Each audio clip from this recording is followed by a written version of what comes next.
هرس بتاع ولول هرس بتاع ولول حسين انت سفيت ناس في فاكر باب مصر ورا فوق انت ناس زي ما تاكلون هاي ما ينون والله ما ينون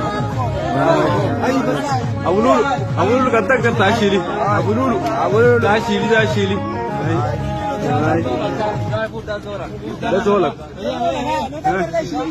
زولك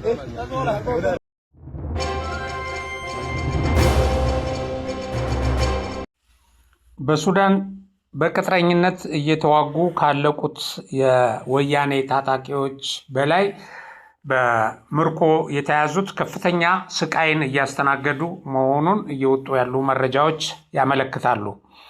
የሱዳኖች ሶሻል ሚዲያም ይህን ጉዳይ መነጋገሪያ አድርጎታል። ሱዳኖች አንድ ስንሆን ሀገራችንን ነፃ ስናወጣ ሀገራችንን ለማፍረስ ላደረጋችሁ ጥረት ዋጋ እናስከፍላችኋለን ሲሉ ለሻዕቢያና ወያኔ መልእክት እያስተላለፉ ነው።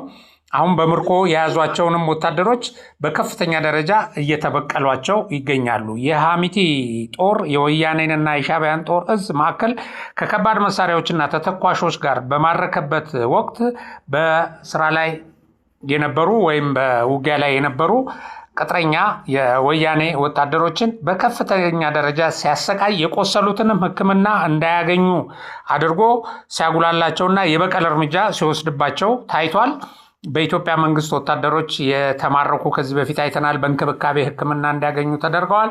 በባዕድ አገር ያደረጉት ውጊያ ላይ የተማረኩት ግን እጅግ ፍዳቸውን እያዩና የሰው ልጅ ከሚቀበለው መከራ በላይ መከራ እየከፈሉ መሆኑን ይሄ ቪዲዮ ያሳየናል። ሌሎችም ደግሞ በቪዲዮ ተቀርጸው በዩቲዩብ ላይ ለማሳየት የማይፈቀዱ ምስሎች እና ቪዲዮዎች አሉ።